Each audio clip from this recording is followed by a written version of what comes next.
kami dari kelompok 5, saya Indah Amalia Kartika, NPMB 1A022161. Saya Elizabeth Aprilia Sinaga dengan NPM B1A022193. Saya Nur Ibu Tirasida dengan NPM B1A022164.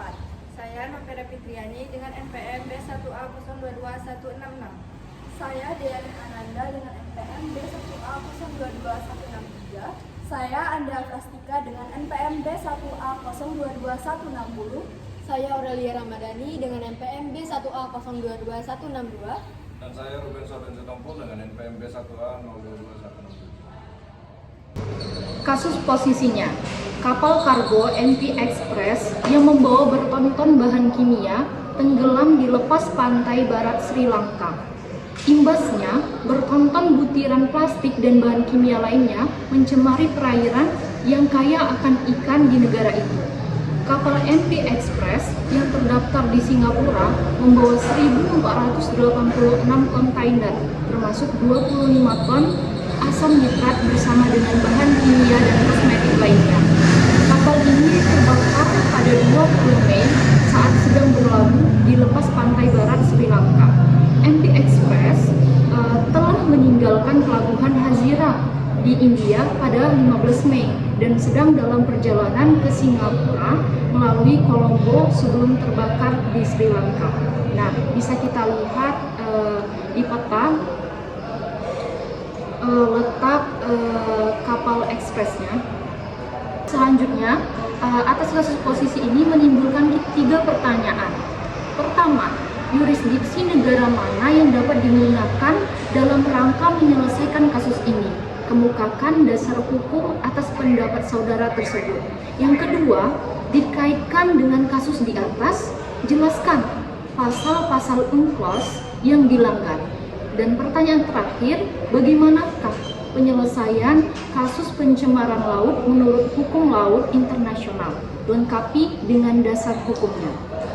Sebelumnya, kita harus mengetahui terlebih dahulu apa yang dimaksud dengan pengertian daripada yurisdiksi hukum laut.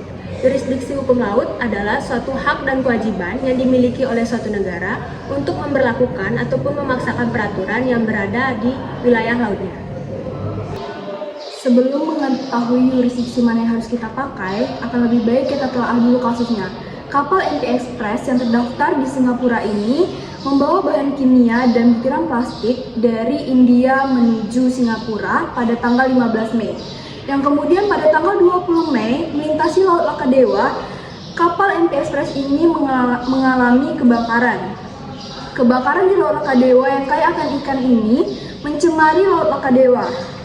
Dengan tanda kutip, kebakaran itu terjadi bukan karena disengaja, melainkan karena bahan kimia yang dibawa oleh kapal MP Express. Seperti yang bisa kalian lihat pada gambar, inilah kondisi dari kapal MP Express yang tenggelam di Laut Lakadewa. Karena kapal MP Express ini tenggelam pada Laut Lakadewa, sejauh 95 mil dari pesisir pantai barat Sri Lanka, yang mana itu merupakan zona ekonomi eksklusif. Pada UNCLOS pasal 56 dikatakan bahwa zona ekonomi eksklusif ini harus tunduk pada yurisdiksi negara pantai dan hukum nasional negara tersebut, yaitu negara Sri Lanka. Selanjutnya, pertanyaan kedua itu tentang pasal UNCLOS yang dilanggar. Yang pertama itu ada pasal 192 tentang kewajiban umum. Negara seharusnya memiliki kewajiban dalam melindungi dan melestarikan lingkungan laut. Negara bertanggung jawab dalam menjaga lingkungan laut dari setiap resiko terjadinya pencemaran. Namun pada fakta kasus ini, sebelum kapal Express mencapai Sri Lanka, pada saat kapal berada di kawasan wilayah negara Qatar Hamad dan Hazira India, pada saat diketahui ada masalah pada kapal, malah tidak diberikan izin. Jadi negara-negara tersebut melanggar pasal 192. Selanjutnya, pasal 194 tentang tindakan-tindakan untuk mencegah, mengurangi, dan mengendalikan pencemaran lingkungan laut. Negara-negara harus mengambil segala tindakan dalam penanganan kebakaran kapal Singapura tersebut secara bersama-sama, tidak membiarkan Sri Lanka sendiri yang bertanggung jawab atas dampak dari kebakaran kapal Express. Pasal selanjutnya itu pasal 211 tentang pencemaran yang berasal dari kendaraan air. Negara-negara seharusnya menetapkan ketentuan standar guna mencegah terjadinya pencemaran, kemudian negara-negara seharusnya telah teliti terhadap kapal apakah layak atau tidak. Selanjutnya yaitu pasal 217 tentang pemaksaan pentaatan oleh negara bendera. Standar hukum internasional dan peraturan untuk pencegahan, pengurangan, dan pengendalian pencemaran dari kapal. Kemungkinan bahwa kapal tidak memenuhi standar keselamatan maritim yang disyaratkan. Selanjutnya yaitu pasal 235 tentang tanggung jawab dan kewajiban ganti rugi.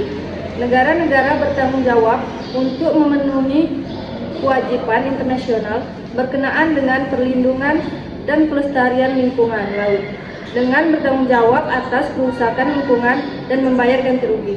Yang ketiga adalah bagaimana cara penyelesaian kasus pencemaran laut menurut hukum laut internasional dengan dasar hukumnya. Yang pertama, beberapa cara penyelesaiannya, yaitu yang pertama adalah dengan membentuk tim tanggap darurat. Pemerintah Sri Lanka membentuk tim tanggap darurat yang terdiri dari Angkatan Laut Sri Lanka, penjaga pantai Sri Lanka, dan juga otoritas perlindungan lingkungan hidup. Tim ini bertanggung jawab untuk memadamkan api, untuk membersihkan tumpahan minyak, dan juga untuk memantau dampak lingkungan terhadap tumpahan minyak tersebut. Lalu yang cara kedua yaitu dengan meminta bantuan internasional. Pemerintah Sri Lanka meminta bantuan internasional dari negara-negara lain dan juga organisasi nasional untuk membantu mengatasi tumpahan minyak tersebut. Lalu negara-negara dan organisasi internasional membantu Sri Lanka adalah India, Singapura, Inggris, dan juga Perserikatan Bangsa-Bangsa. Yang ketiga adalah melakukan investigasi.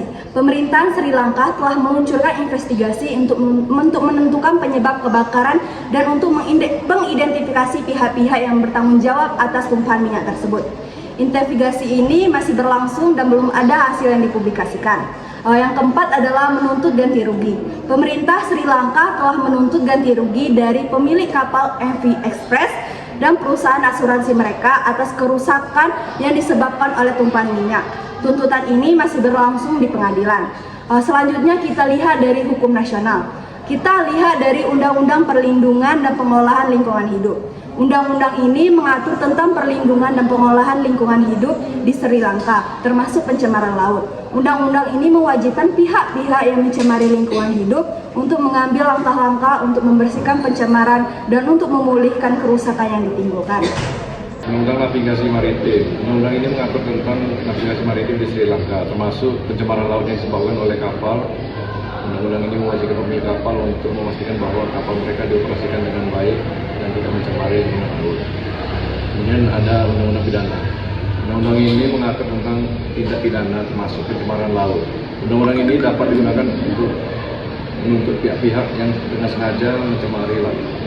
Kemudian ada hukum internasional. Yang pertama yaitu Konvensi Perserikatan Bangsa-Bangsa tentang hukum laut, yaitu UNCLOS. UNCLOS adalah perjanjian internasional yang mengatur tentang hukum laut, termasuk pencemaran laut. UNCLOS mewajibkan negara-negara untuk mengambil langkah-langkah yang terbaik untuk mencegah dan mengendalikan pencemaran laut dari sumber-sumbernya.